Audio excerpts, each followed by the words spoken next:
How you doing, YouTube? Today we are going to talk about steering. As you can tell, I've got some of the steering components back on the tractor. We'll talk about that in a second. But what we're going to really talk about today is the steering link, which is basically the rod that goes from the steering block underneath the tractor to the trunnion, which I made in the last video. So how does this actually kind of work?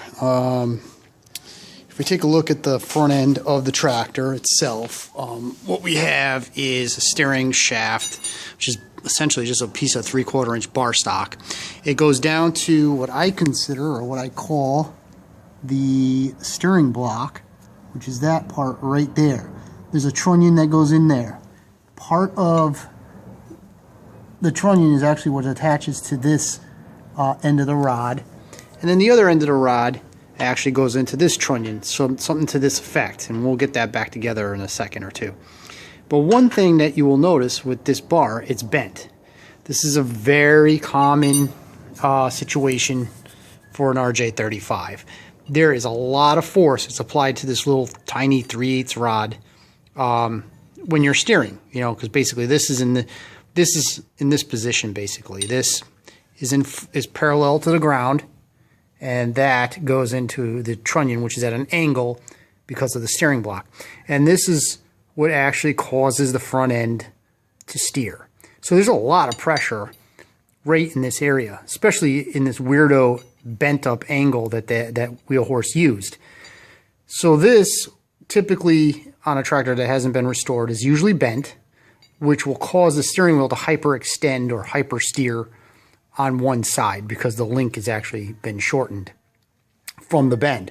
So what I do is I can make a new one, but this one's not that bad. It's in good shape. I'm just going to heat it up with the torch, straighten it out so it doesn't have that bend in it anymore, and we'll install it.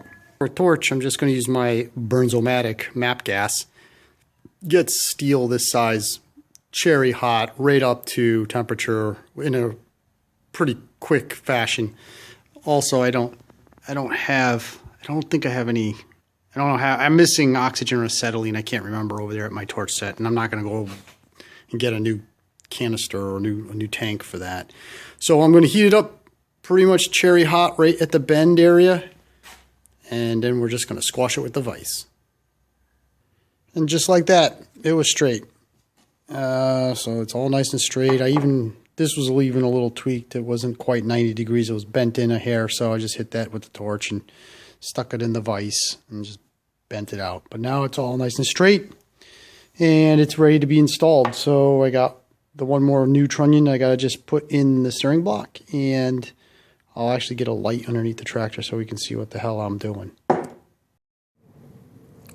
Okay, now we're underneath the tractor.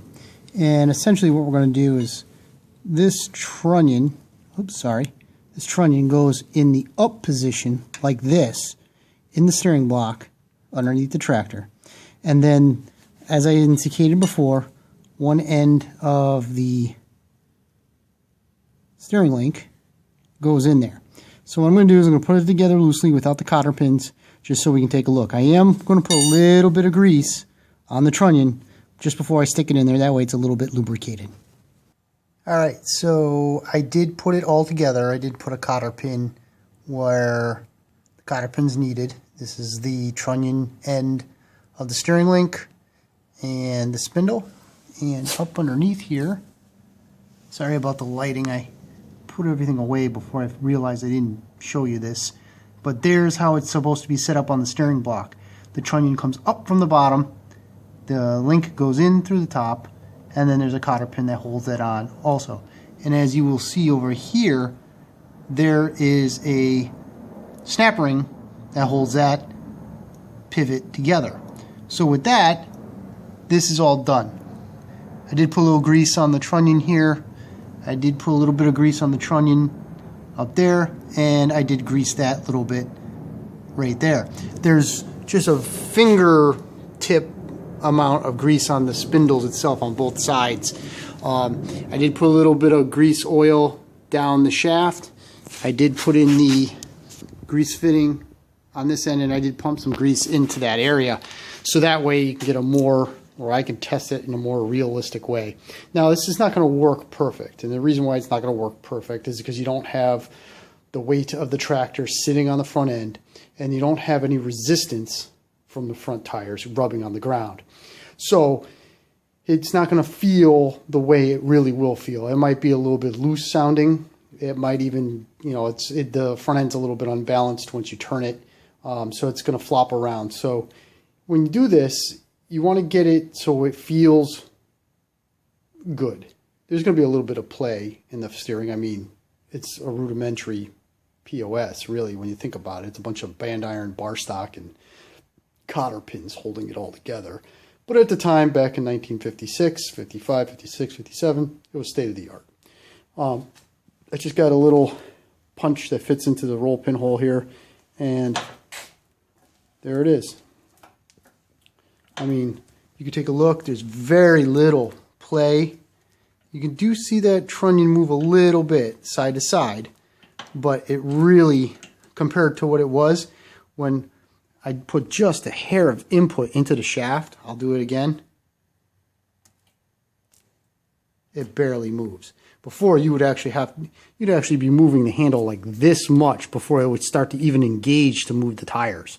So it's it's tight. And once you put the weight of the tractor on the front rims, that'll, like that, it feels infinitely different than trying to do it this way.